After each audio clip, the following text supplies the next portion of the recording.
For those of you joining, we're just going to wait a few minutes just to wait for a few extra participants, but welcome, and we'll be kicking off shortly in a few minutes' time.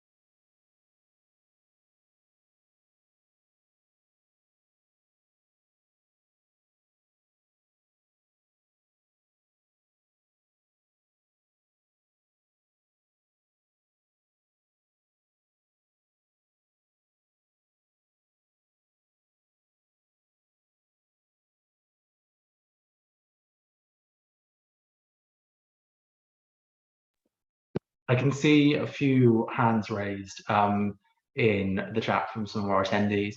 If this is about what's going on, we're just waiting a few minutes just for a few extra participants to join us, and we'll be kicking off shortly. If there are other questions that you might have, then please feel free to post them in the chat directly. Also, whilst we're waiting, please do feel free to introduce yourselves in the chat. We'd love to hear a bit about your backgrounds and what you're interested in, and learn what you want out of today. But if you just hold on a few minutes, we'll kick off shortly. Cheers.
Okay, I think we'll make a start for today's session. So first of all, good afternoon and welcome to this webinar on innovation and entrepreneurship as catalysts for climate action. This is the third webinar in UNIDO's Youth Focus Towards COP27 series in partnership with UNGO, the UNFCCC's Youth Constituency, SDG 7 Youth Constituency, Climate Parliament, and Egypt's National Institute for Government and Sustainable Development. This webinar is being recorded, and recording will be shared after via email to all participants.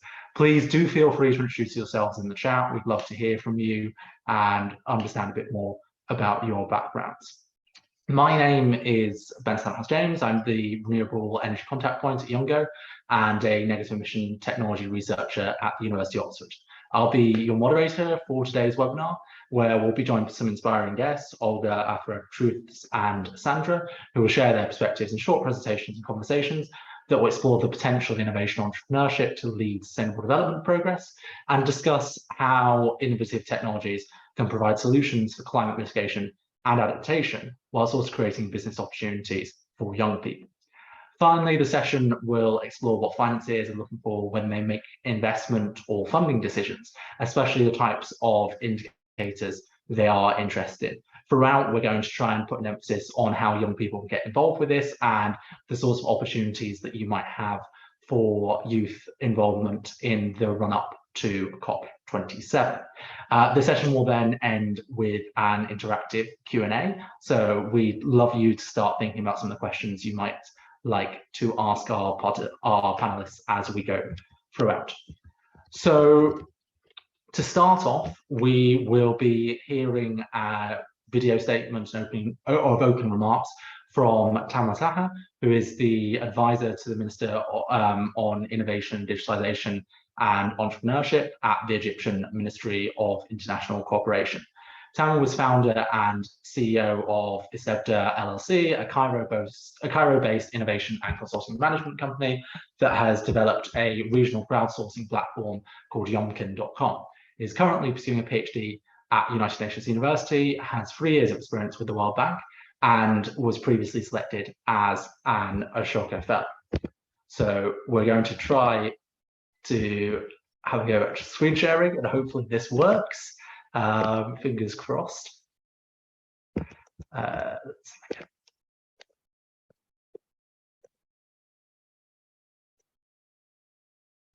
Sorry, just a minute, slight technical glitch.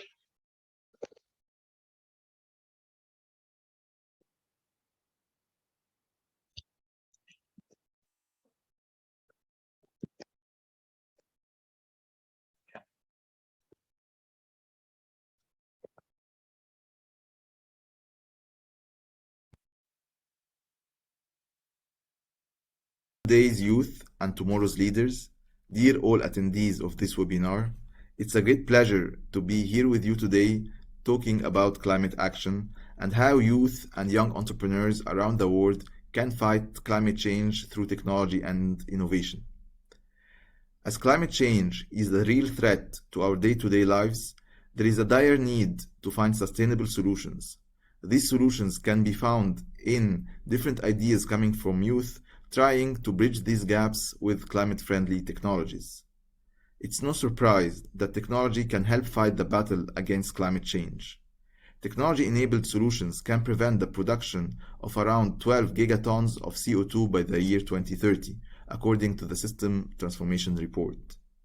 Such solutions can come mainly in 2 ways, either by reducing greenhouse gas emissions, what we call it mitigation, or through developing people's capacity and resilience to the adverse effects of climate change, which we are calling it adaptation.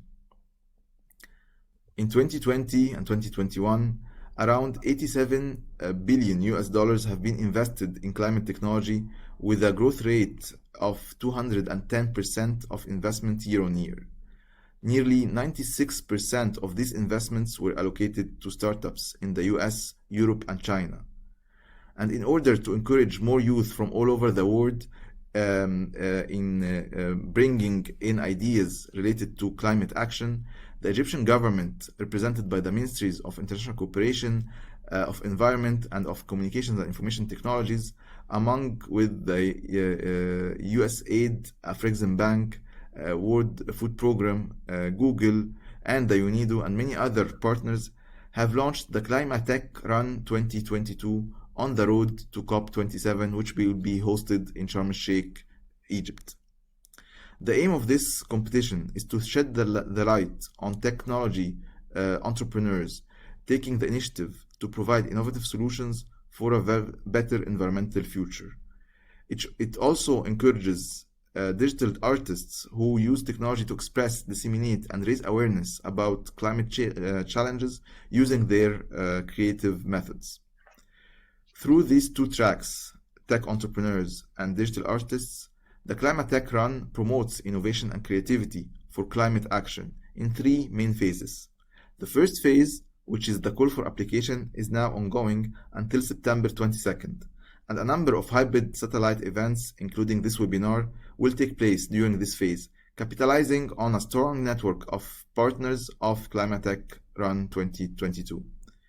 The second phase starts during COP27, where activities including giving voices to climate action enthusiasts from innovators, entrepreneurs, and digital artists will take place.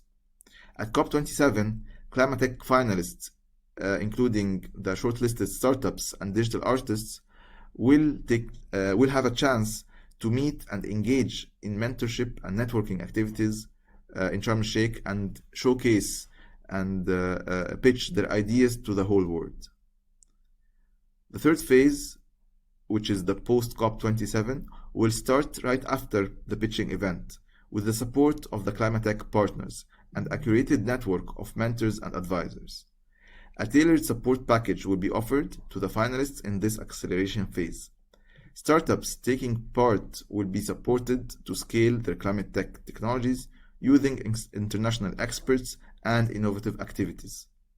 This is why we are calling all our youth, all the attendees of this webinar, and all the tech entrepreneurs and digital artists around the world to apply to the Climate Tech Run 2022 and showcase how prioritizing climate action through technology-based solutions is key to a better future for all of us.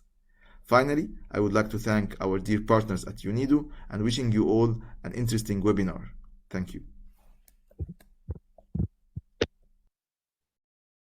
Great.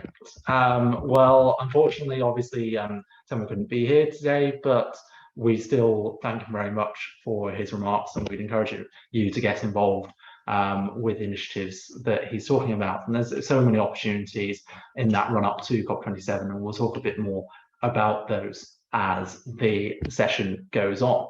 I'm now delighted to introduce our first panelist, Olga Rotej, who is Program Manager at UNIDO, leading global clean tech innovation program that provides acceleration and investment facilitation services to clean tech startups in low and middle income countries.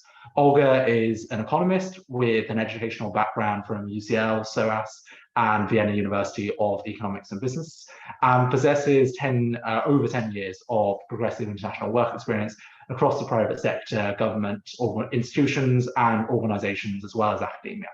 Olga, thank you for joining us today. It's a pleasure to have you provide your insights and perspectives. I believe you've prepared some slides that will focus on the issue of climate entrepreneurship and innovation ecosystems. Thank you very much, Ben, and welcome everyone who has joined the workshop today. It's great to see so many participants, and thank you very much for taking your time to join the session today. I will indeed share my screen. I prepared a couple of slides.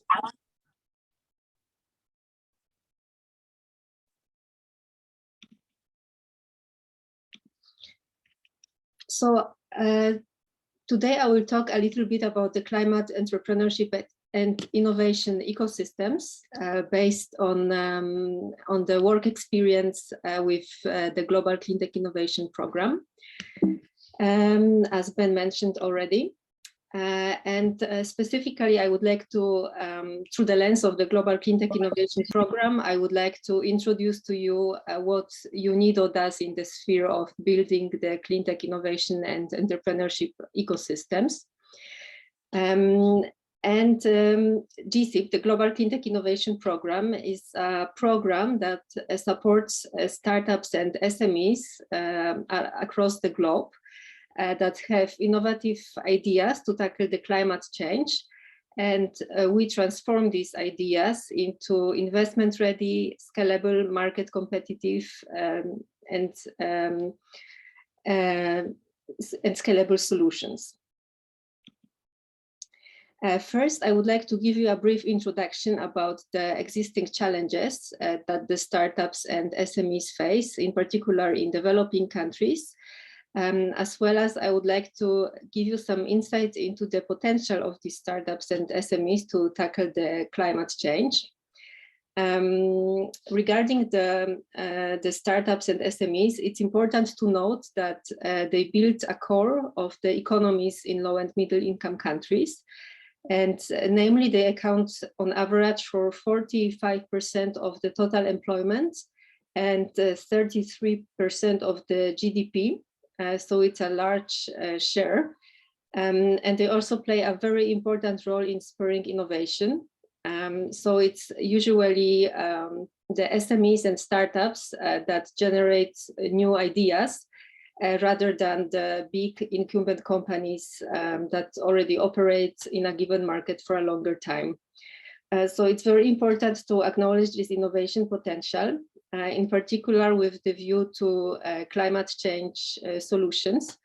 We have seen a lot of evidence since we have been operating as GSIP from 2011 that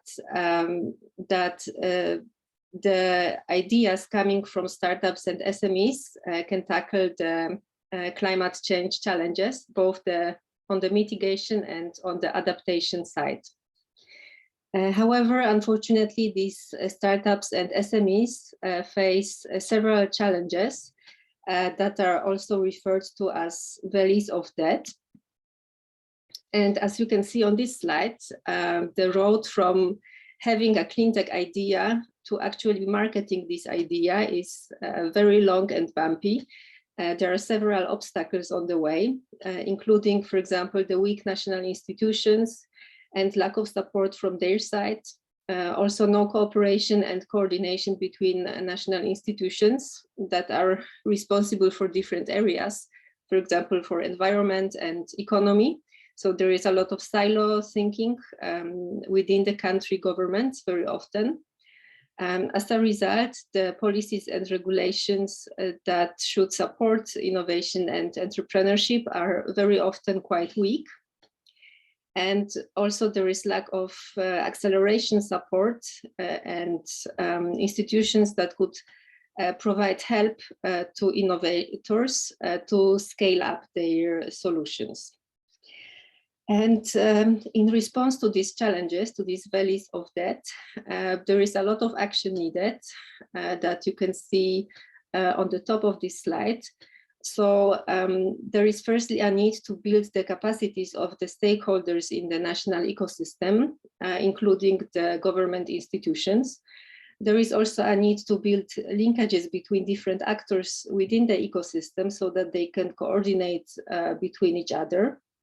There is also a need to design conducive policies and regulatory frameworks to facilitate the innovative activities and also to enable the entrepreneurial activities in the country.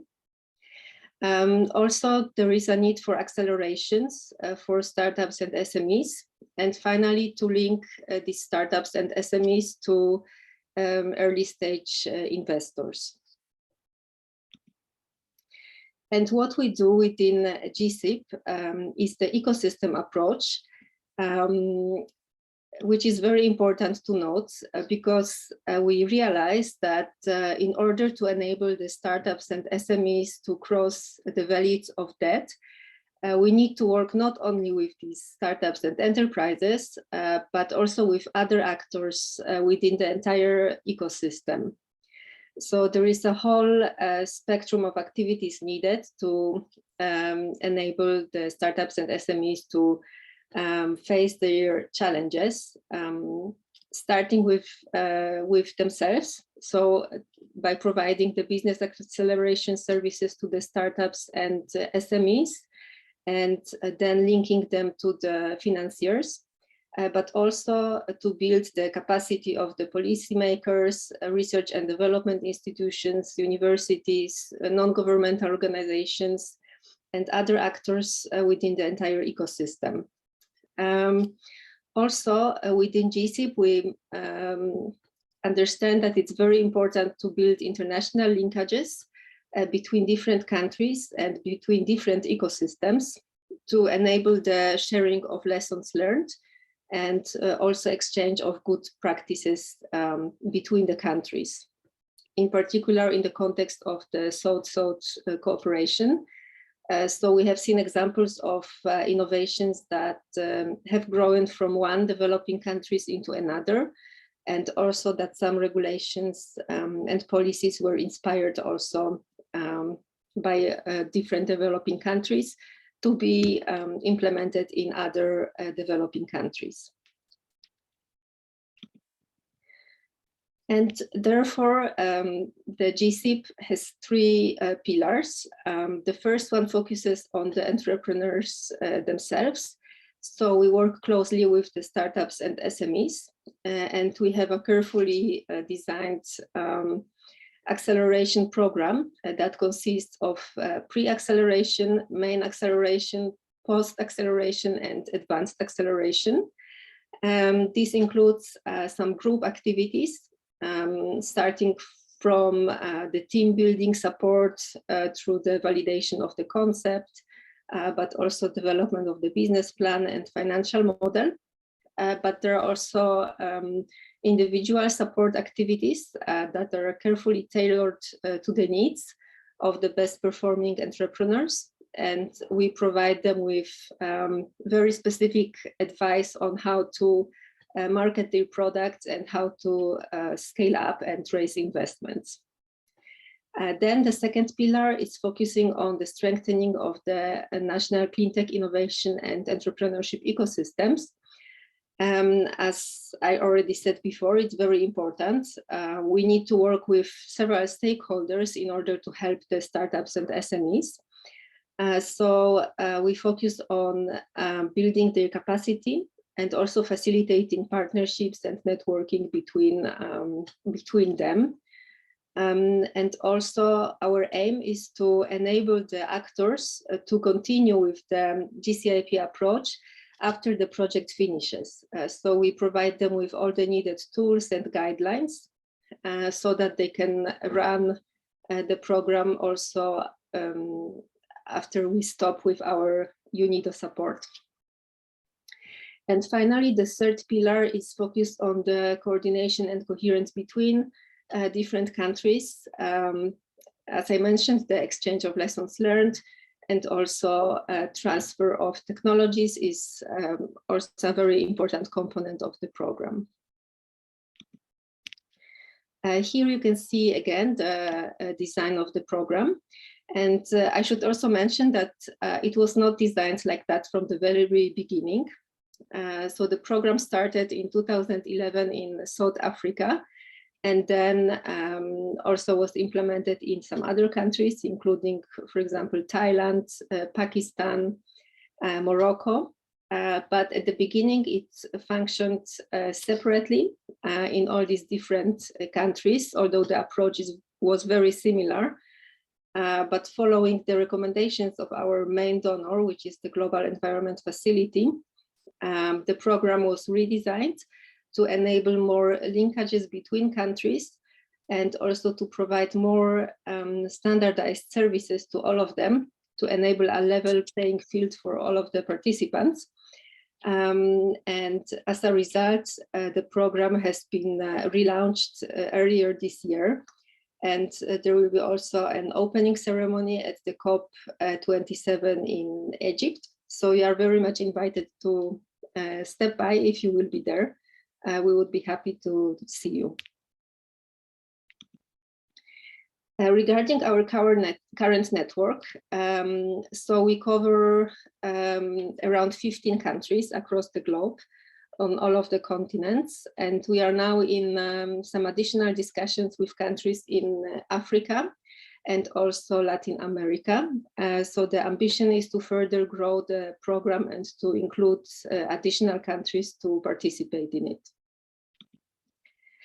Regarding our impact, so it's expected that by 2030, it will be possible to mitigate more than 11 million CO2 emissions. And also we expect that by 2025, we will have supported more than 1,250 SMEs globally. And we aim to create more than 1,000 new jobs.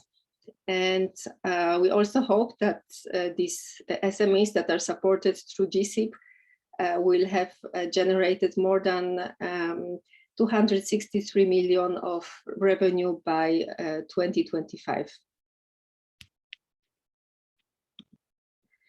And finally, I would like to talk a bit about gender and inclusiveness of the program. So as you are probably aware, there are several challenges that women in the renewable energy sector face.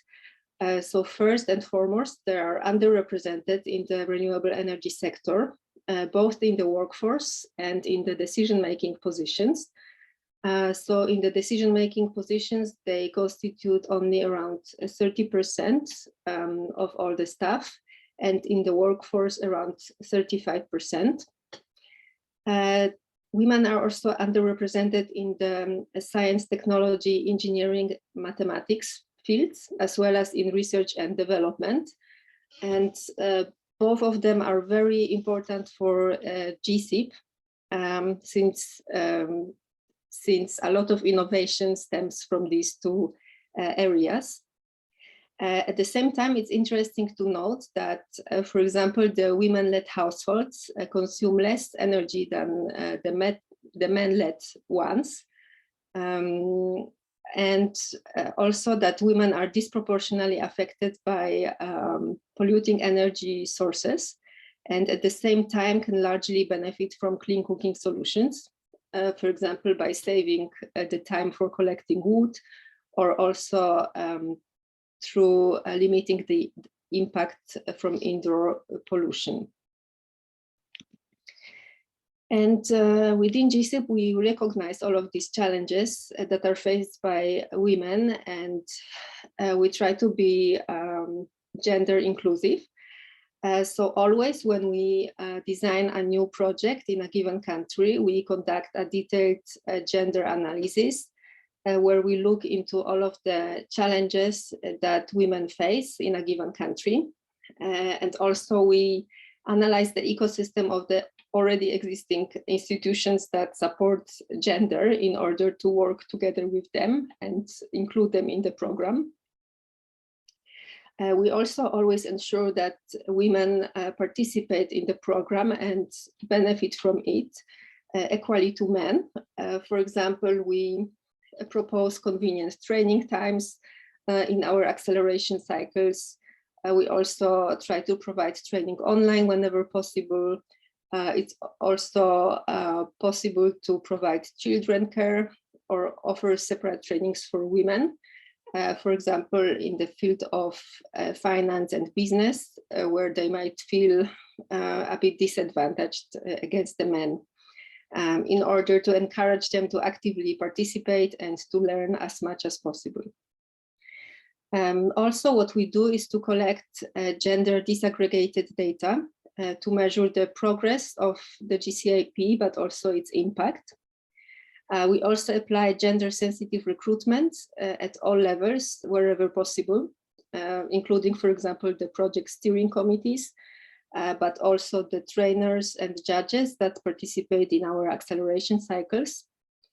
We also foresee special awards for businesses that are led or benefit women.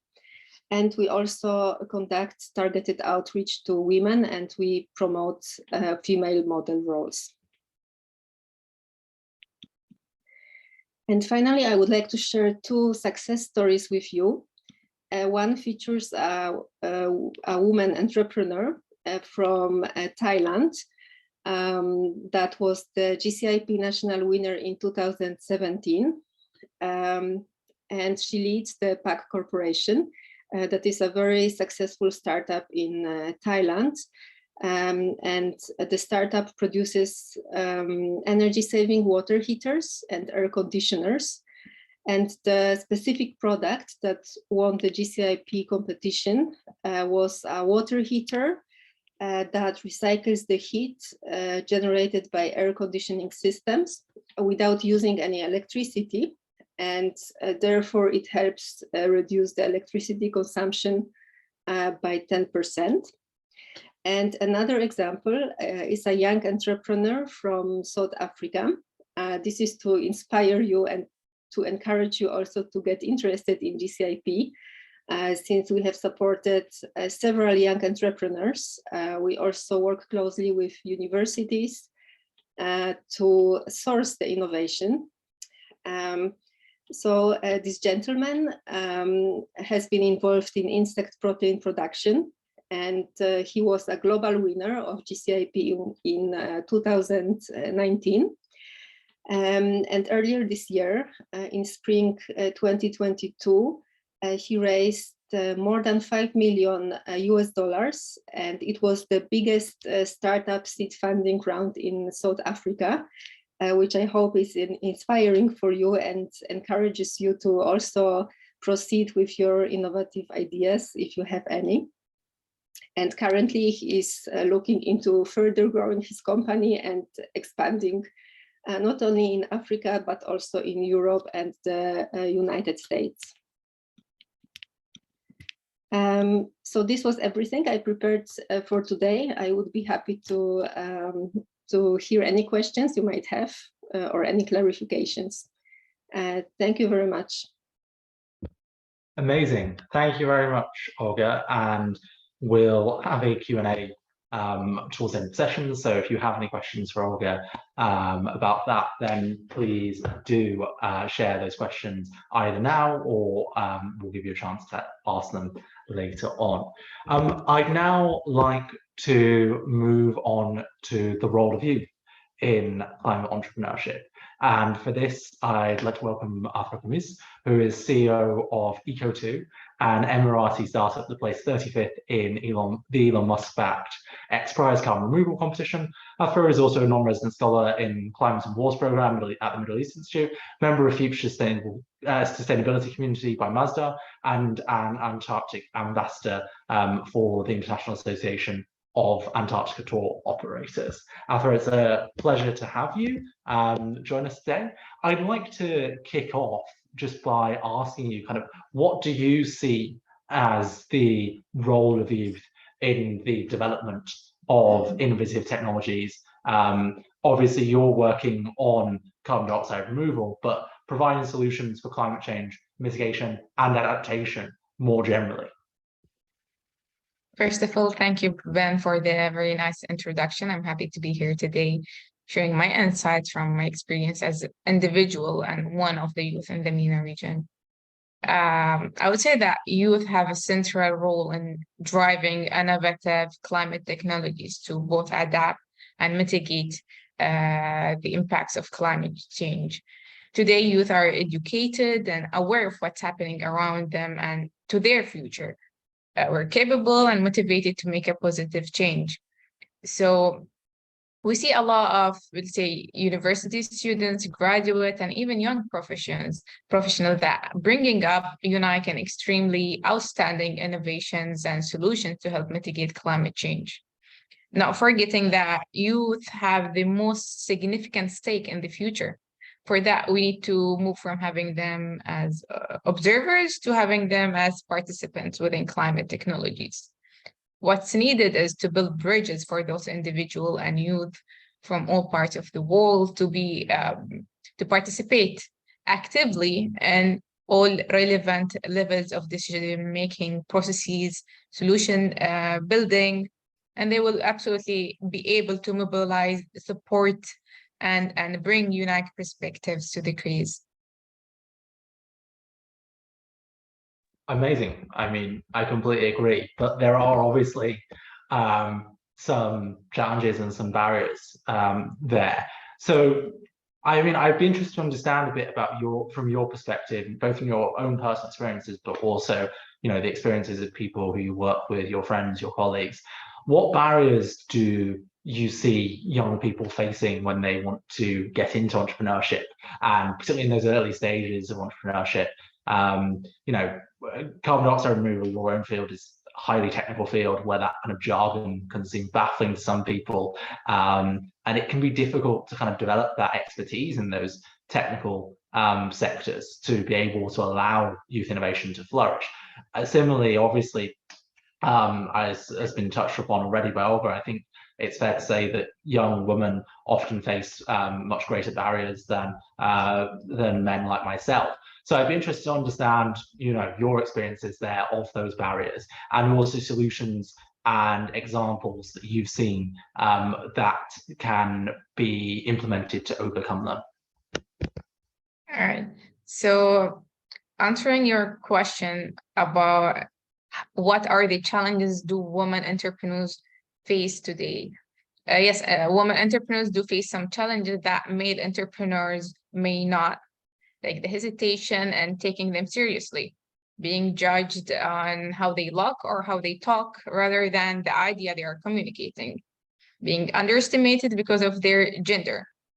But I would like to believe that those issues are fading with time, at least in some places. And if not, I would say that being a woman might give us harder time to reach where we want to be, but it shouldn't be an obstacle holding us back and giving us second thoughts from what we want to do and what we want to be, either entrepreneurs, engineers, doctors, or whatever we want to be. So today we shall not talk about challenges women face, I believe. We need to talk more on challenges young people are facing collectively. So I would say that the most common barriers that youth everywhere struggle with is number one, unsupportive regulatory framework, and then financial resources. And three is the capacity limitation, capacity and tools limitations. Especially if we are talking about climate change solutions and clean technologies. We are talking about really huge technology, plants, a lot of energy, experimental works, prototypes, pilot projects. We are talking about billions of millions and billions. So this need a huge support, a lot of funds and technical resources.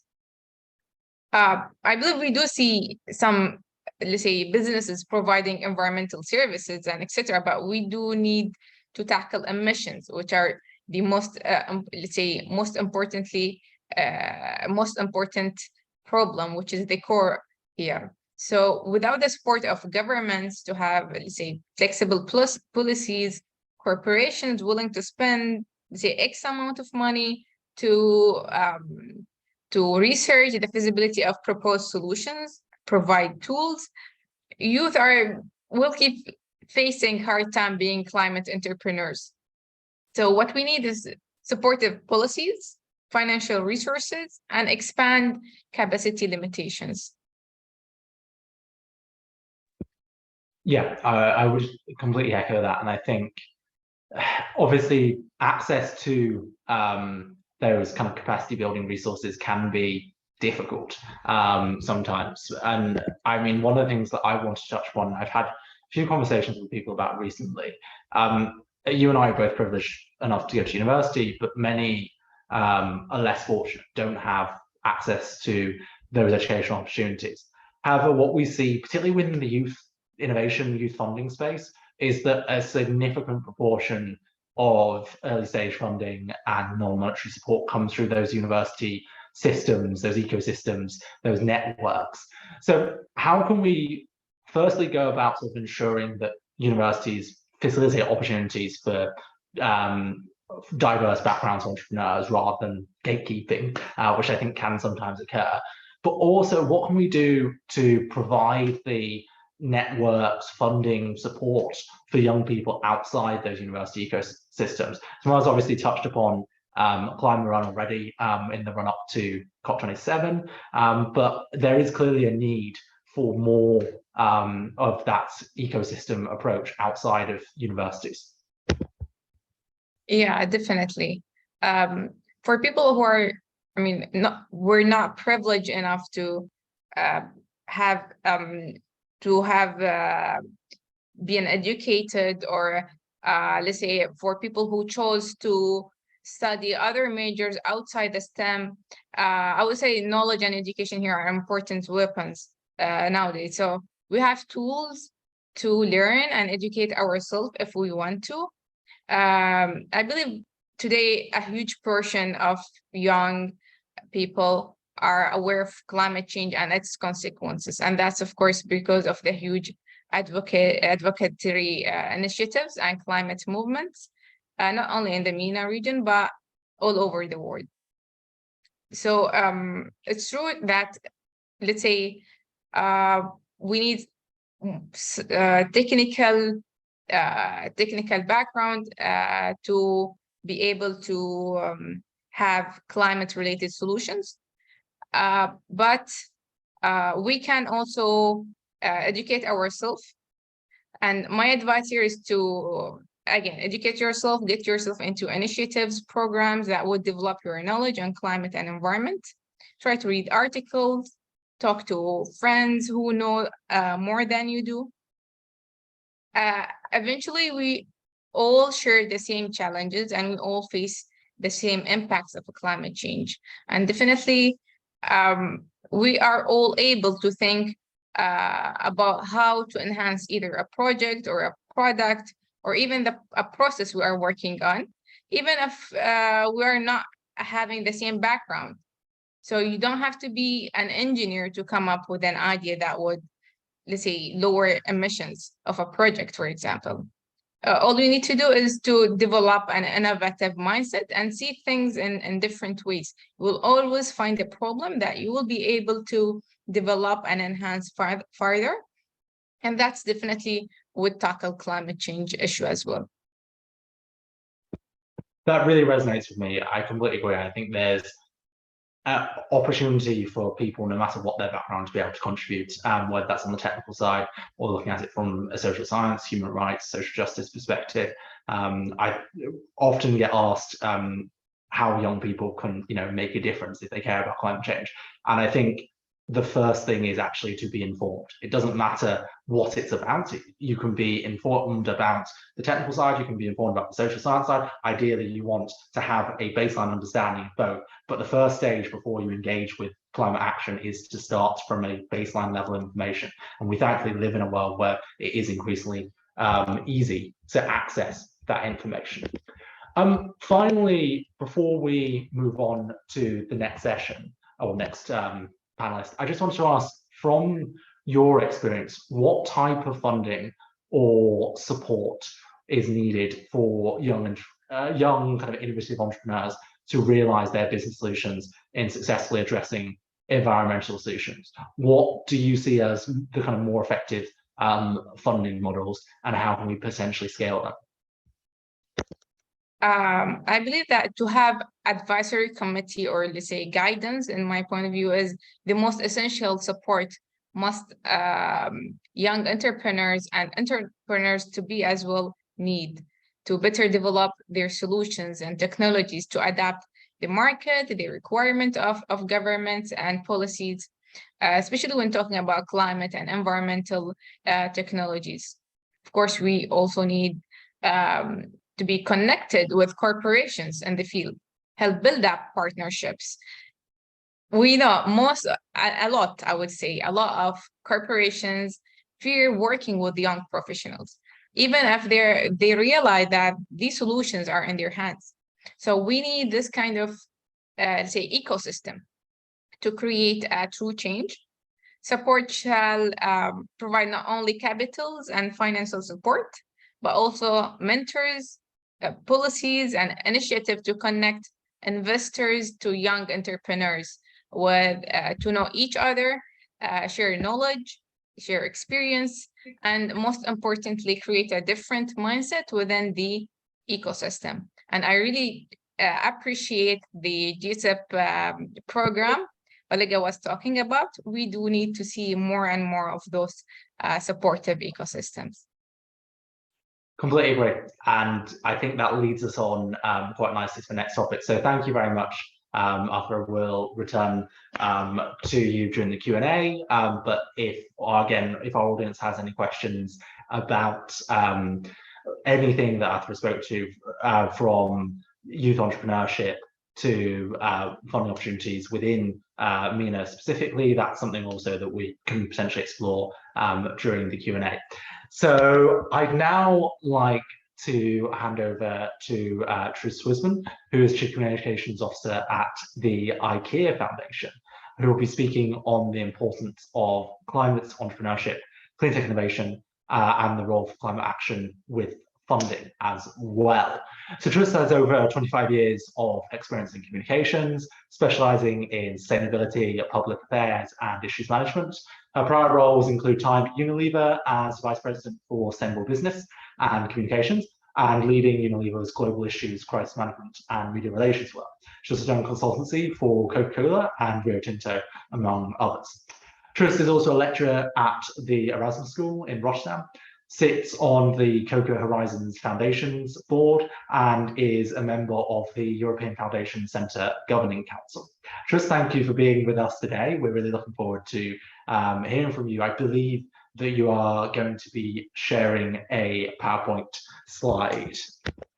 presentation even. Yes, thank you. Thank you very much, Ben. And thank you for having me here.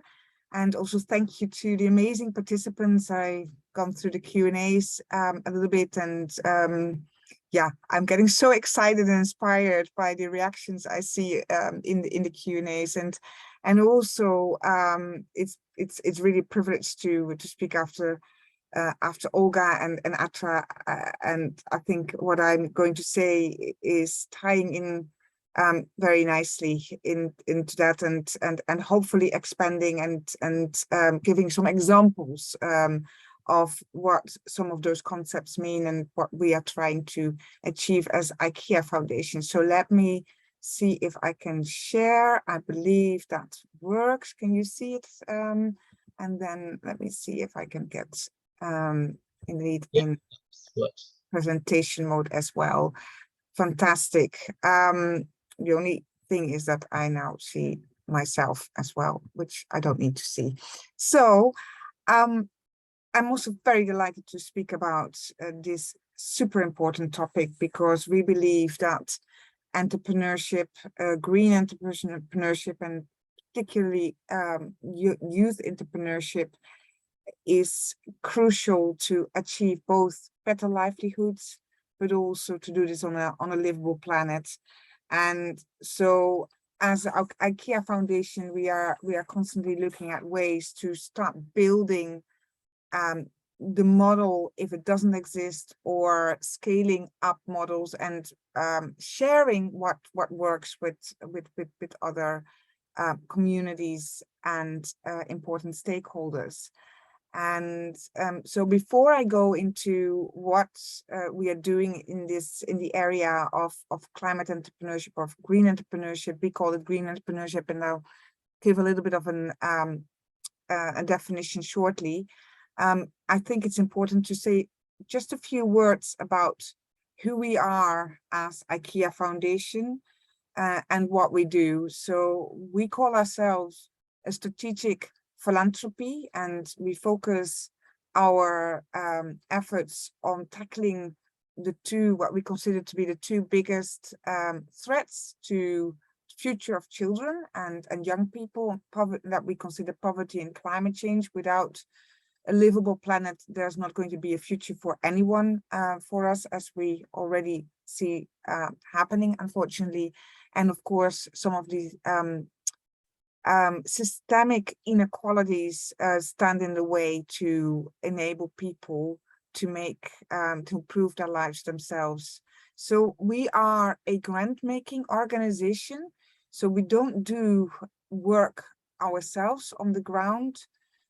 We have been given the chance to spend 200 million per year over the past few years to improve family incomes and protect the planet from climate change. And we also have been given the opportunity by our board to really focus on rapidly reducing greenhouse gas emissions over the next 5 years, with an additional budget of 1 billion euros to be spent over the next 5 years. Until now, we have been able to support with 1.5 billion euros all kinds of partners, because as a grant-making organization, we work with fantastic partners all over the world who are doing such important work to create a better future for children and their families. So we're really very fortunate. We are independent from the IKEA business. We carry with pride the IKEA name, because we believe that by carrying the IKEA brand name, we can open more doors and we can achieve more impact. But we are totally independent. We are funded by the largest franchisee in the retail system, and that's Inca. and the profits that Inca makes can go either back in their own business or go for philanthropy to us. It's a business owned by foundations, and so there are no shareholders that are that's not listed. So there are no shareholders that are looking constantly for short-term profits. That makes it possible for the business to have a longer-term view and vision. So what do we do let me see if I can move this forward. As foundation, we believe that people can improve their own livelihoods through jobs and income, and that this needs to happen in close sync with mitigating the negative impacts of climate change.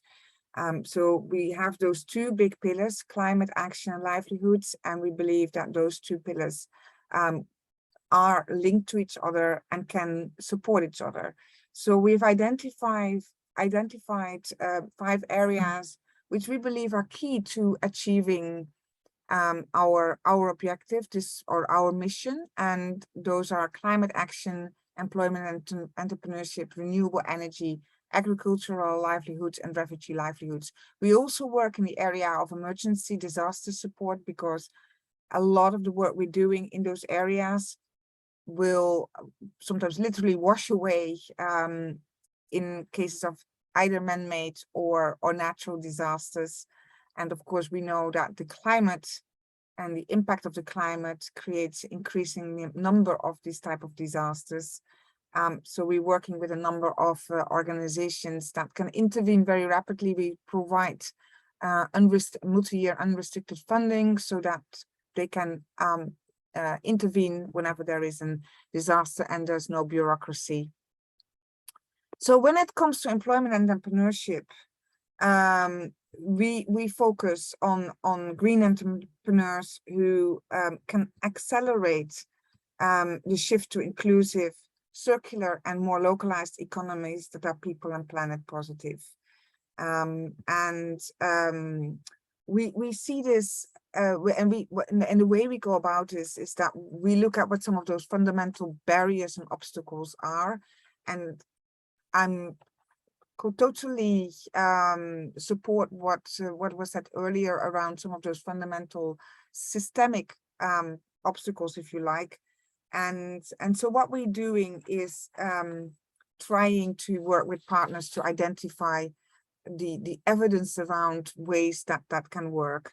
And so why we are focusing on this is because we believe that the current economic models have generated wealth and employment, but it has also come as an incredibly cost in terms of social and economic inequalities. And we see that translated into a huge shortfall in work opportunities, sometimes ranging between 20 and 80%. And we also see the impact on the planet. And we already know that in the part of the world where I'm living, we are already consuming resources close to several planets, Earth. And as a world, we know that we are close to 2 planet Earth, but there's only one, of course. So we feel that there is an opportunity here to continue to improve incomes, but do this in a way that we can also contribute to a better planet. And we need to do that in a way that optimizes the use of resources and supports marginalized and underserved communities. So again, as I said earlier, we work with partners. We are grant making. We also identify the partners through an understanding of the kind of obstacles we want to reduce. So we don't, in general, invite for open applications, but we look at where are some of the missing bits of ecosystems and the ecosystem change we want to achieve. We work in, although our board has given us resources to make a contribution to this systemic change we need to see. We also are, in terms of the way we work, quite a lean organization. So we are looking to bigger initiatives, but that can mean that in some cases we work with organizations that then regrant themselves and involve local organizations and local partners. And we increasingly understand, of course, the importance of involving local organizations and communities. So the when it comes to green entrepreneurship, before I go maybe further, it's perhaps good that I give the definition of how we define green entrepreneurship, and we see this as the activity of running financially viable businesses that consciously address planetary problems through innovative solutions. And so what we do is we look at, if you like, three levels, and that starts with targeted grants that target investment areas that accelerate the shift to green entrepreneurs. So that means, first of all, that we look at what can we do to nurture green entrepreneurs. So this is about providing entrepreneurs with capacity and capital to form green businesses. And so we do this through partners such as, and I've mentioned one of our partners, the Kenya Climate Innovation Center, and that works as an incubator to create jobs for women and young people in different areas, ranging from renewable energy, water management, and sustainable farming. The other level that we're working on is to invest in growing the green enterprises. So this means that we provide, that we work with partners that provide advisory support to build general business and management capabilities, and as well as soft skills.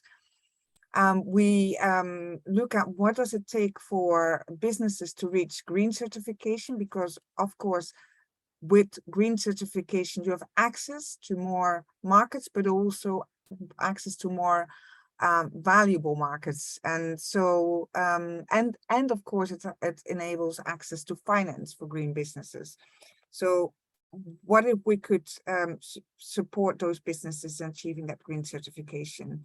So an example of that is the Adelphi or Seed Circular Economy Catalyst partner. And this organization supports over 220 entrepreneurs in Kenya and India with business and financial advice to create profitable circular economy business models. And these businesses further generate income, positive environmental impacts, and more than 8,700 jobs.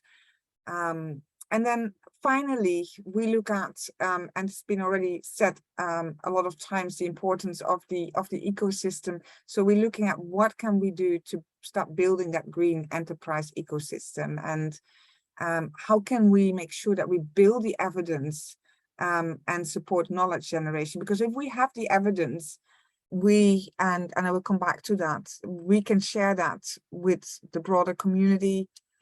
We can start enabling the development of alliances around this, and also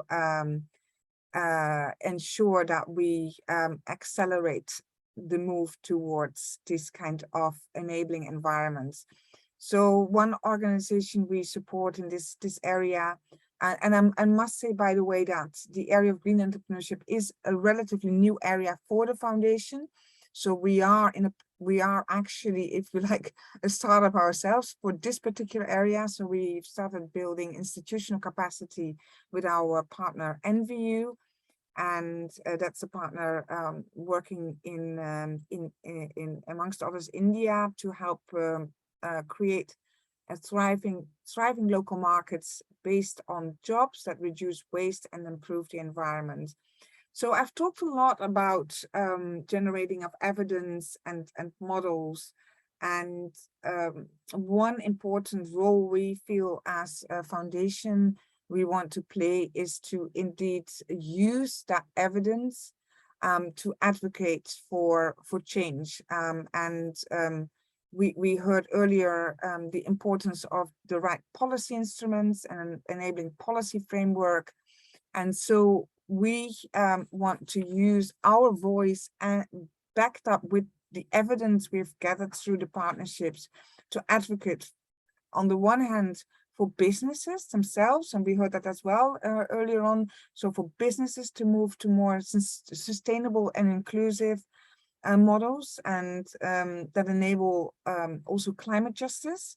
But we also want to advocate for policy frameworks and initiatives that favor access to finance for small and medium sized enterprises that work in a planet positive way, and of course to work within the philanthropy world towards other funders to increase the percentage of capital they dedicate to this purpose, and in general to climate action, I should say, because right now only 2% of philanthropy capital goes into climate action. Well, we are looking at a target right now, but you know, we would really like to see a multiple leveling up of that percentage or you could look at it in, of course, in two ways, either that or increasing the size of the cake altogether, obviously. But we are looking at ways that we can create that enabling environment, create new types of collaborations through different types of sectors and the finance sector, to develop the initiatives, but also new financial instruments that favor this type of green entrepreneurship. And the role we see philanthropy can play here is that we can be the first loss. We can play the role as first loss. We are in a position to take the risks where many other either established financial institutions or governments are perhaps not able to play that role because they might be held accountable either by their shareholders or investors, other investors, or sometimes the electorate. So we have the opportunity to take that risk, and therefore, and that's another important part of what we as IKEA Foundation are trying to do, is that although we have sizable budgets, luckily, we also see that the size, and we've heard that before as well, the size of the challenge is such that we really need to attract much more capital to this area. So what we're looking at is if we talk about investments ourselves, although we are not looking at a financial economic return on investment. Actually, we would not be allowed to do that under the regulation in the Netherlands, but we look at social and environmental return on investments. So what if we could leverage our capital to attract other financial support? A good example is what we did last year together with as part of the 1 billion budget to reduce the acceleration of greenhouse gas emissions, where we started with in collaboration, including other foundations such as the Rockefeller Foundation and the Bezos Earth Fund, where we put in a sum of money, they put in a sum of money, and with that sum of money, we were able to attract some of the more finance from other financial, either government financial institutions, development institutions, or from the private sector. And that's how we want to proceed, so that the total budget we can deploy. In this case, it was about accelerating the transition to green renewable energy over the coming 5 to 10 years, so that we are able to really enable countries and people to make that transition, to leapfrog to a more sustainable and green economy fueled by renewable energy. So this is, I think, gives us hopefully a bit of an overview of how we work and how we look at tackling some of those big challenges, and how we also look at how we can attract perhaps more financial resources. Perhaps a final word around measurement, learning and evaluation, because indeed that's become an increasing part of what we're doing, because if we are able to take risks and develop new initiatives for which there's not yet the evidence available, it also means that we will run into things that don't work. Otherwise, what's the point of trying out in order to reinforce and develop new models? So and that's actually part of our core values, that we can we can make mistakes. Failure is an opportunity for improvement, and we are continuously on the way to improvement. But we feel it's increasingly important to share the learnings of the work we're doing. So we have substantially increased our own capability in doing this. And we have now a very capable group of experts in our team who have that capability to, on each of the initiatives we support, to set the kind of measurement and regularly check in what is happening with the initiatives we support, and also identify the areas to course correct, of course, if we understand that there are unintended consequences, for example. So some of the KPIs would be, of course, when you look at green entrepreneurship, would be around what actually how are these green enterprises moving forward? What do we see on their balance sheets? Are they increasing indeed their economic basis? How do we see the income levels of green entrepreneurs moving? But also, what is the impact they're making on indeed the environment? If it's in waste or if it's in climate, we start measuring the number, for example, in waste, the tons of waste being recycled or reused or indeed avoided.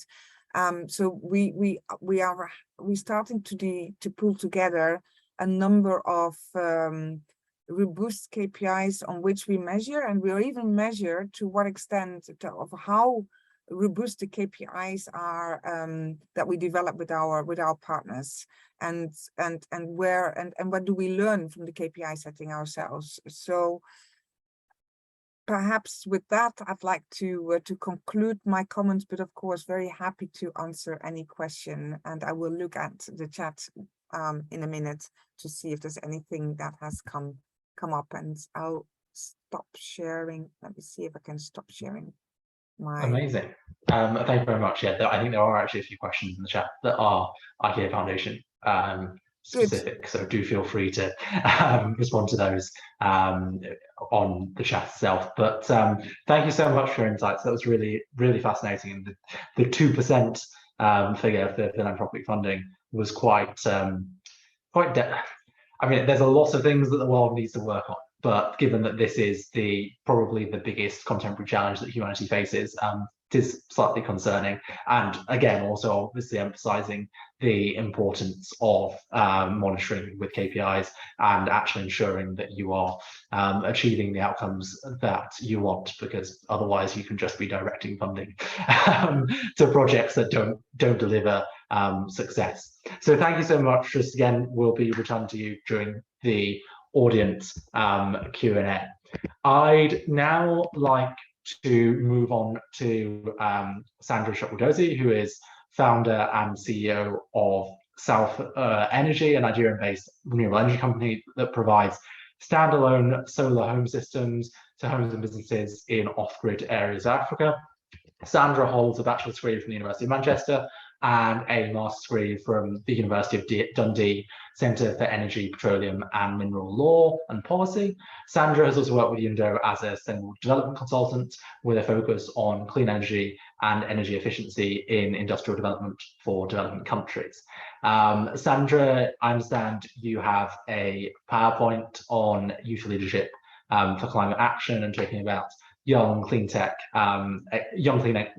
entrepreneur experiences. So really excited to hear what you have to say. Thank you for having me. Thank you so much. So I'm going to share a perspective on the need for climate action, and it's focused on sub-Saharan Africa.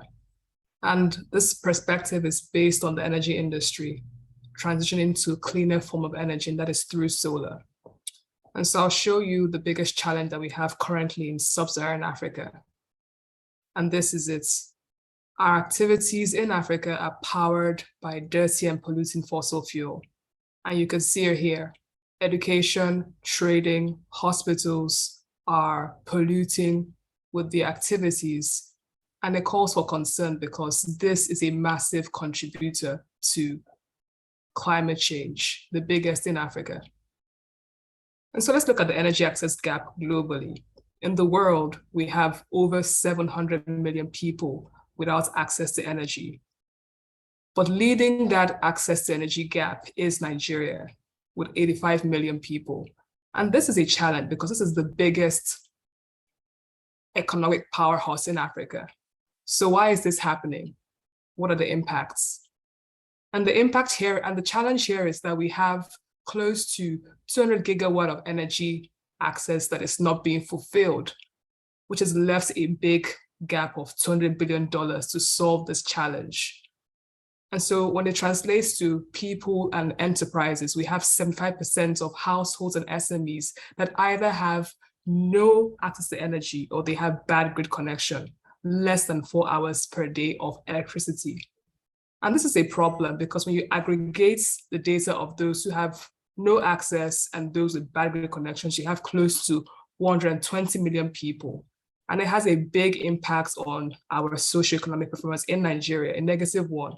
We have a lot of costs that are passed on to end users as a result of businesses powering their activities through alternative means. We also have negative health impacts, people inhaling fumes. We have a lot of issues when it comes to buildings that are being burnt as a result of using dirty and polluting and really not efficient energy tools. And so with the picture I showed earlier, those are petrol generators and diesel generators. And in Nigeria, we have 20 million of those running almost on a daily basis. And this generates 7 million metric tons of CO2 annually. So when we see these challenges, for us in the private sector, it's exciting because we know that we can really disrupt what is happening and bring a solution. Now, what we have as an opportunity here is $20 billion available in terms of addressable markets. Nigerians spend this amount of money either on polluting diesel and petrol generators, candles, kerosene lamps, you name it. So we can really unlock the spending into cleaner forms of energy. And as you can see here, $10 billion alone is the open markets for mini grids. You can pump in money into mini grid sector and really begin to unlock large institutions like healthcare, education, and really scale up our activities there. Solar home systems can also grow the Nigerian market or African markets at large. These are standalone solar units that are sold to homes and businesses to enable them scale up their activities in terms of meeting their electricity demand. We also have seen a high willingness to pay. When customers in Nigeria are exposed to solar energy, they are able to recommend their colleagues to buy the solution, and it results in a multiplier effect because they see how effective and cleaner this is. We've had a lot of strong policy trajectories. We've worked with a lot of development institutions in Nigeria, the World Bank, the African Development Bank, USAID, and others have come together to ensure that we are on track to fulfilling our climate objectives. And recently we launched our Nigeria Energy Transition Pathway, and that was a very exciting one for the industry. We also have a $5 billion opportunity to begin to produce solar components in Nigeria.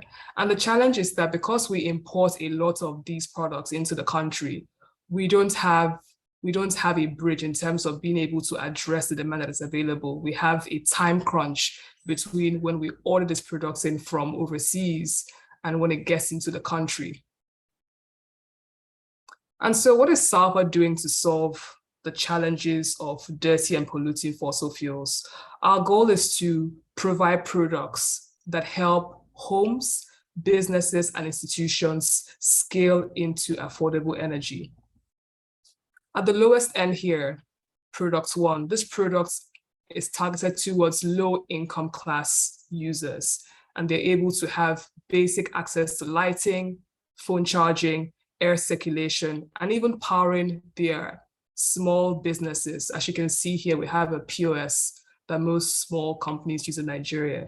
And this is the first step to targeting those who are furthest behind in energy access. And so the goal for SALVA is to meet people in the middle income segments through powering them with a larger solar home system that can bring all the appliances under solar.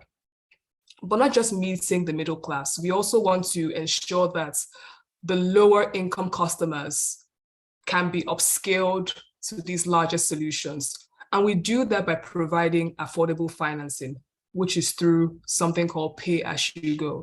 And what this means is that this product cost, because they are so expensive to buy upfront, my solar company would essentially offer these products to a client on an installmental basis of within 4 to 6 months. And we do this by working with a plethora of partners. We work with microfinance banks, we work with commercial banks, we also work with cooperatives as well. A lot of our low-income earners work with cooperatives. For example, we have cooperatives for the agricultural space. We have those that work with barbers and tailors. So they aggregate these fragmented customers, and they work as an institution to actually buy these products of us.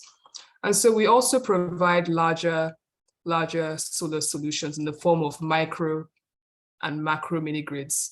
And so this is targeted towards the CNI, the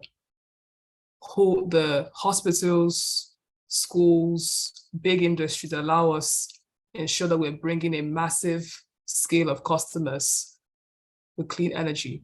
So this is the customers that we serve. Different types of customers use these products. And like I said earlier, the goal for us is to upscale them. So we transition this lady over here to being able to buy the system over here, to give her a better quality of life. That's the goal, a better quality of life, a better chance to earn more, to unlock more income for her business and the likes. So this is a plethora of our products and how they are being deployed across the country. And a bit about our impact. So currently we've been able to provide service to over 300,000 happy clients. We've been able to deploy rural electrification projects across the country to really impoverished communities. And the goal for us is to show that solar works. And doing this pilots help us to begin to onboard new customers who are having their first time experience of solar within their communities. And also not just that, but to begin to provide jobs. The solar industry is one that works well with the gig economy.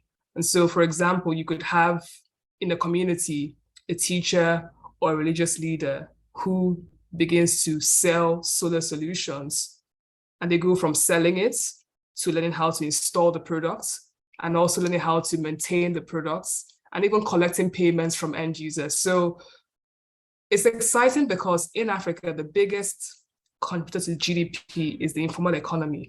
But the question is, how do we green the informal economy? And I think through solar and through meeting this plethora of people, we're able to green that economy very easily.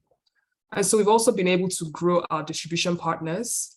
We work with partners, direct sales agents, distributors that sell, electronics or even petrol generators. We also build up new partners from the scratch as well, because our goal is to empower people, not just through energy, but through having a better quality of life, improve living standards.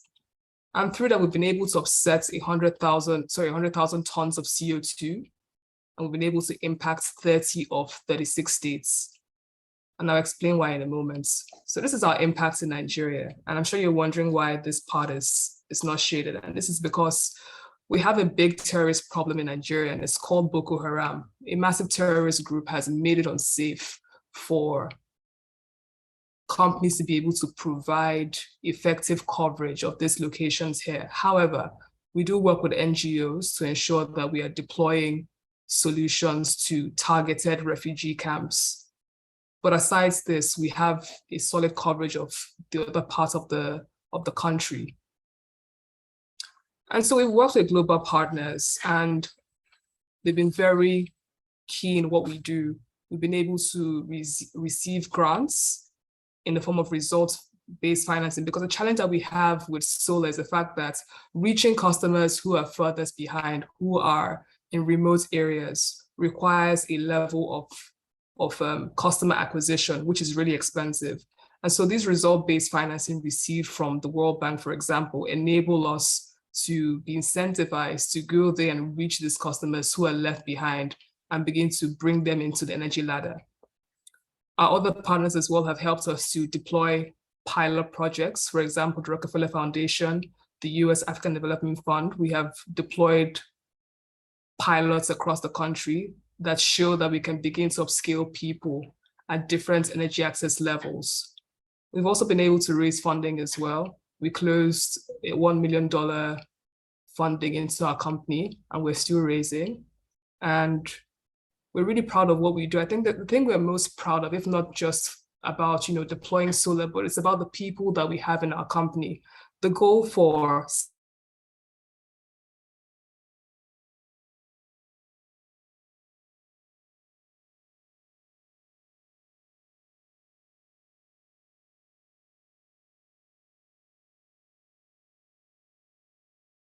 Sorry, Sandra, we appear to have had a bit of a connection issue there.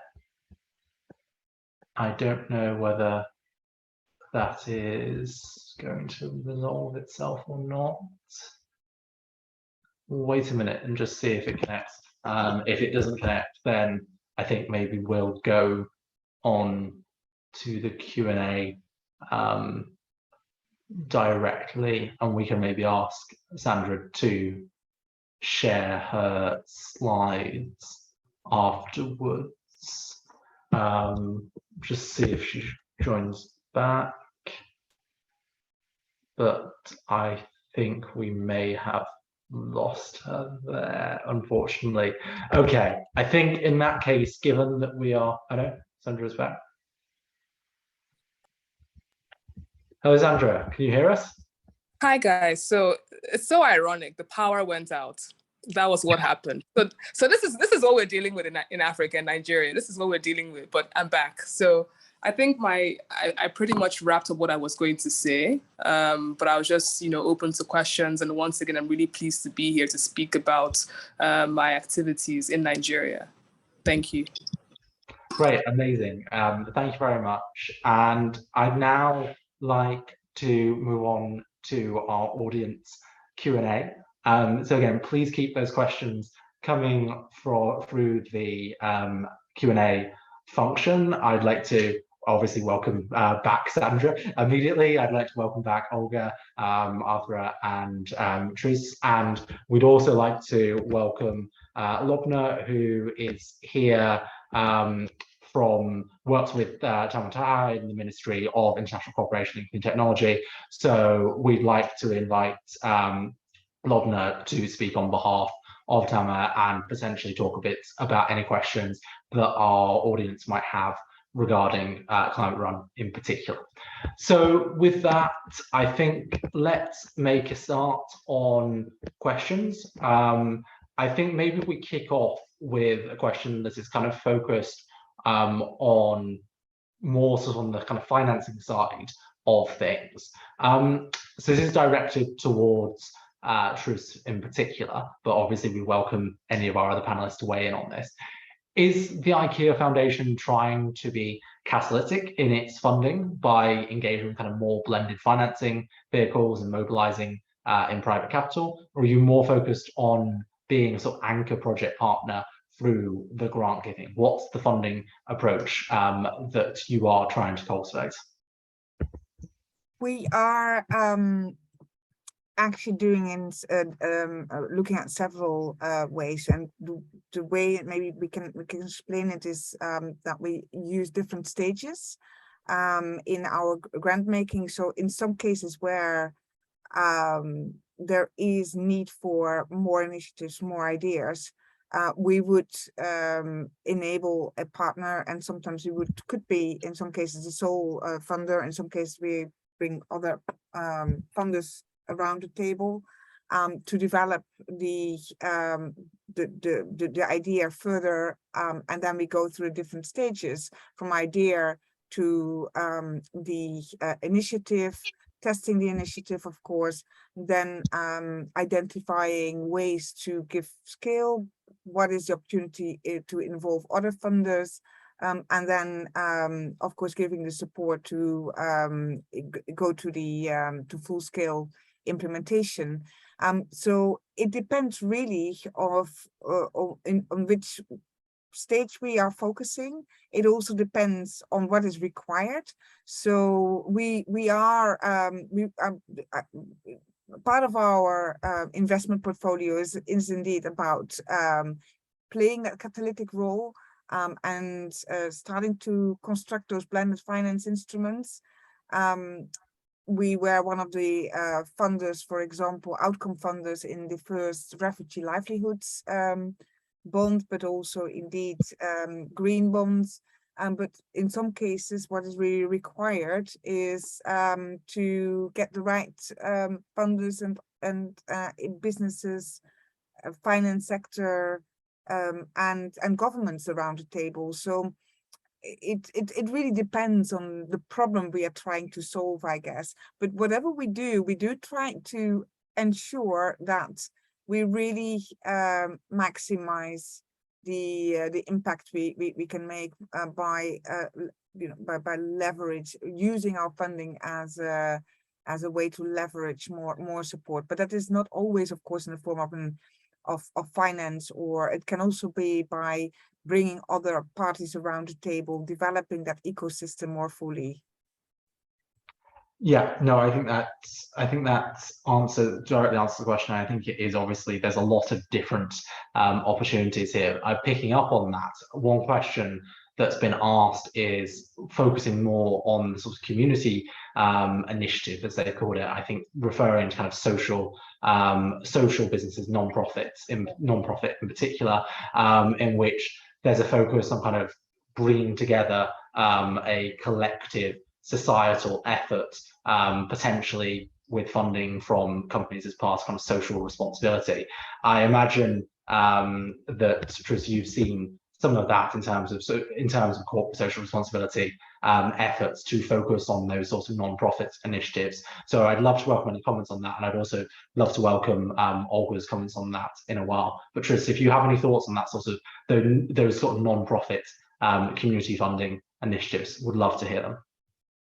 Yeah, well, that is maybe the difference between IKEA as a business and we as a foundation. As said, we are separate. IKEA, they actually don't consider this corporate social responsibility because they feel that it is the part of their core strategy to improve lives of people on a livable planet. So although we are independent, we do share the vision of the founder of IKEA, which is to create a better everyday life for the many. Only IKEA is doing that through their business, and we do that through philanthropy, and go often in the areas where there is no IKEA. So that means that but that means that IKEA can use the impact it's making through their operations or in their communities to make a change for good, and that is part of their the core strategy, really. If we do that, it would be probably in communities in some of the most vulnerable parts of the world where IKEA is not present. And we would be looking increasingly at organizations that can bring in those communities. We're really looking at how can we make that shift to much more local organizations, but doing this in a way, and maybe that is through a regranting type of setup, but it's really how can we create still that strategic impact, that scale, and I think if you look at that, I saw that question. I think what came to my mind is probably the first step I would do is identify which organizations are already active, and is there a way to bring them together, and is there a way to organize some common umbrella around that, which would make it potentially interesting for foundations like us to fund, because I said the setup we have is that we are not set up for really small grants, because our organization, we are with around 50 co-workers, 50. That means that if you want to ensure that we are creating that impact, and even every project, how small it is, will require, of course, time of our people. It means that we will be looking at initiatives that are creating that bigger strategic impact, and that would be often. That's why we in some cases work with organizations that reach out themselves to local organizations and can bring them together. So I would first identify, if you were in that situation, which other organizations are already active, and is there a way to bring them together? And Olga, obviously you have a unique perspective on this as being within a UN organization that actually collaborates with the private sector, which is sometimes a rarity within the UN system. But as looking at it, both from obviously the business side and the philanthropy side, I'd be interested to get your perspectives on trying to kind of balance your sort of social responsibility, business funding, and philanthropic funding, as well as maybe some thoughts on what Tris was saying about your sort of big impact projects versus smaller projects. How do you balance that within your program, and how do you look at where you can make the most impact from a sort of monetary perspective? Sorry, Olga. Thank you a lot, Ben. So in GCIP, in the Global Cleantech Innovation Program, we support initiatives that generate revenue and create jobs. So we don't focus on these non-for-profit organizations and community initiatives. But I think it's an also interesting approach, and there are some innovative financing approaches that enable these community initiatives to be financed, like, for example, social impact bonds or social impact incentives, or some performance-based contracts as well. Because of course we need to be mindful that the big corporates and investors are interested in the KPIs and the outcomes if they decide to finance something. So it's important to measure the impact that is achieved by these community organizations. And through this innovative financing mechanism, it's possible to bring in some additional actors like governments or other organizations that specialize in measuring impact to enable a scheme that then makes it easier for private companies and investors to finance these initiatives. And coming back to the impact and how we decide which company to fund and which not to support, it's indeed a very tough decision. And we need to remember that the entrepreneurship is a very tough business. So we know already at the beginning that the majority will unfortunately fail. It's only a small percentage of entrepreneurs that succeed in the end. So we also struggle with these thoughts, and we are trying to rethink also our approach to see how we can support those that fail and how to encourage them further to try and to proceed with their ideas. But yeah, it's an issue of restricted human resources that we have, of course, and in the end we need to take a decision whom to support and whom not to. Thank you. Yeah, I think very pertinent, very pertinent points there. And that is the unfortunate reality. But obviously, it's also about reducing barriers as much as possible and putting in those capacity building mechanisms in place we've talked about throughout this talk. I think building off that, there's a question directed towards Sandra, asking what some of the challenges that she's faced and the policy environment in Nigeria and Africa more broadly, I think, and how conducive that is for solar companies, what you would say is needed to amplify the uptake of solar energy in African institutions. And I think, again, kind of following on from what Olga was saying, potentially lowering the barriers to entry, lowering the barriers to success for mass rollout and adoption of solar within Africa. Thank you. So there's so many challenges with African businesses because we have the highest levels of lower access to be able to, provide services. The ease of doing this in Africa is really poor. And so I think in two key areas that I would mention, one is the talents, the young people who have the skills to be able to move into this new chartered territory. That's the issue, because you find that a lot of people that are coming into the system don't have requisite skills, haven't gotten the proper education or the training. And what you have to now do as a business is then begin to skill them up by ensuring that, on a day-to-day basis, you're coaching, you're mentoring, and this takes away from valuable time that can actually be spent on implementing these business models. And that's why you see that the biggest energy access deficit gaps are in Africa, not because there aren't solutions, but it's because the manpower to be able to close these gaps are also left behind as well. So lots of that is happening. And also on the finance side as well. Raising finance in Africa is very challenging. And you find that when it comes to raising finance, there is a difference between foreign-owned enterprises and, African-led enterprises.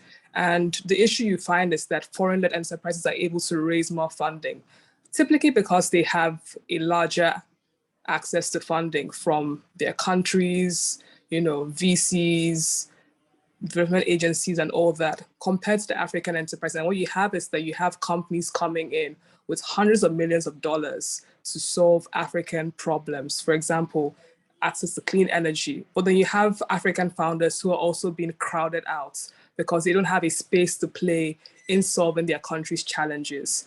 And so I think the solution to these kinds of problems is being able to democratize how we're investing. We should give priority to African founders. African problems should be solved by African founders first, because they are the ones that have grown up and understood the pain of each of these challenges as it relates to, be it access to energy, clean cooking, or what have you.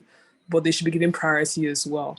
And apart from that as well, we also speak about localizing the value chain, because some of these things are imported and because lots of African countries face macroeconomic issues where they have currency devaluations. You find that as you begin to import these products, you import inflation, cost push inflation. And what you find is that the same product hasn't really changed intrinsically in terms of what it can offer or maybe even sometimes the solar panel prices are decreasing in the globally, but in Africa you find that the solar price is actually increasing in price. Why? Because we have foreign currency devaluation that actually force the prices to go up, which actually leads to inflation as well. So these are challenges that I think, for starters, it's going to involve a partnership, the governments coming together, private sector and international bodies to see how these companies can be supported and actually see things like this actually being rolled out. For example, with the World Bank, they have rolled out this results-based finance that is actually tackling the need to deploy solar solutions to those who are furthest behind. And those are pretty much subsidies. And it's actually helped to scale up energy access by 2 to 3x, because you're solving a critical problem, which is financing, incentivizing people to be able to deploy the solutions, and also providing lower cost of solar appliances, because the solar company is made to discount the product prices. So this actually helps to upscale solar in Africa. So a bit of challenges and solutions there. Yeah. Thank you very much. And I think just to kind of, as a closing question for Arthur, I think it would be really good to get your kind of reflections. There's been a few questions about capacity building and integrating into networks and funding. I'd like to ask you, kind of from your perspective, from your experiences, how can young people on a global scale ultimately empower themselves in building that network of mutual support, cooperation, to counteract this kind of often prevailing that I use in the business world, I've seen pressures to compete, patent innovative ideas and technologies, and actually focus on building a sort of more collaborative model where we have this sort of shared common purpose, where we have this cooperation. Be really interested to get your views on that sort of collective empowerment issue. Sorry, I think you're muted.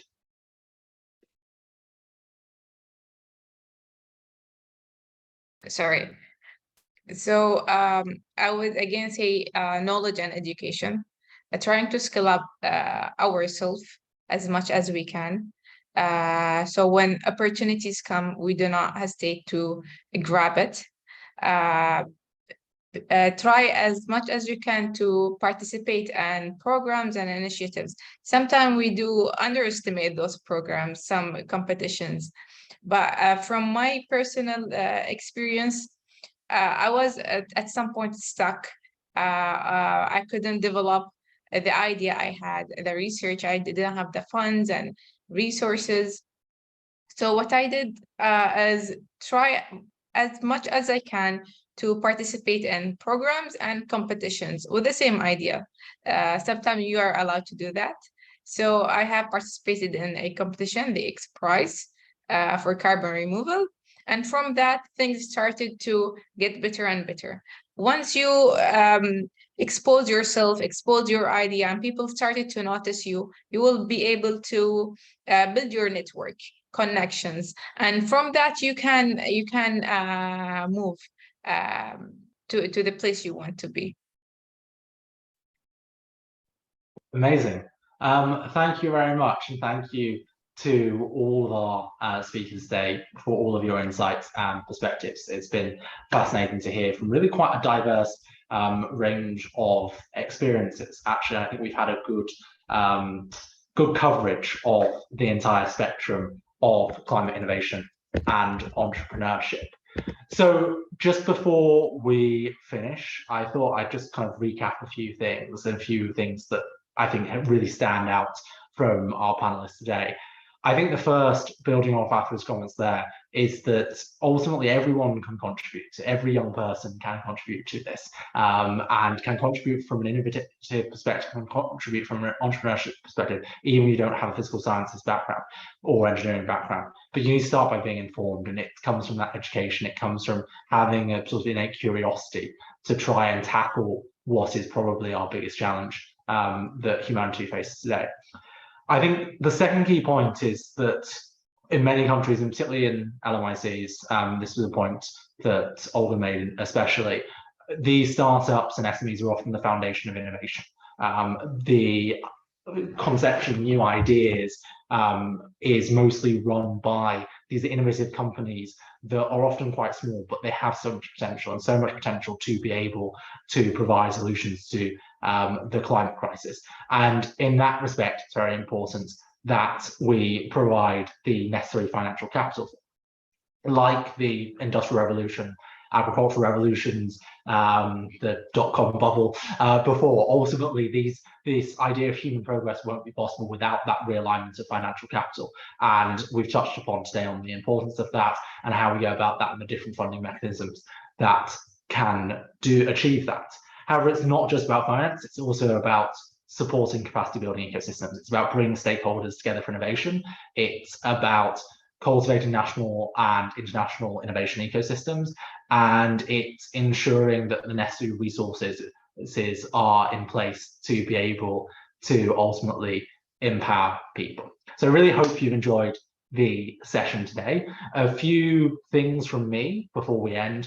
Firstly, there are another 2 sessions coming up. So the next session as part of this webinar series will be on Thursday, the 22nd of September, which will be focused on climate justice and why gender equality, women's empowerment, mastering climate change. And then there'll be the 5th and final session of the series will be towards COP27, within the towards COP27 series, will be on the role of youth and key importance of the youth engagement. A lot of you have asked about opportunities in the run-up to COP27. Obviously, we've heard about the Cleantech run from tomorrow at the start of the session. That closes on the 22nd of August, and you can find more information, or sorry, 22nd of September, and you can find more information on their website, which I will just put in the chat now.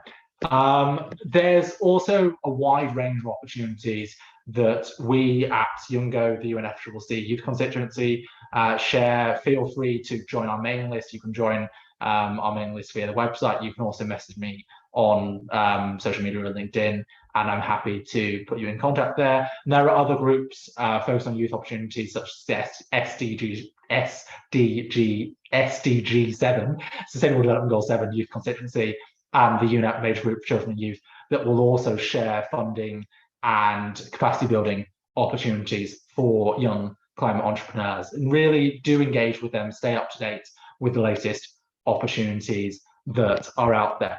In particular, one thing that I do want to highlight is that the Youth Pavilion at COP27, the first time that there's ever been a Youth Pavilion at COP, is now open for side event applications. So that's really exciting. There'll be opportunities for you to be able to suggest entrepreneurship and innovation sessions that you might want to run with your organization.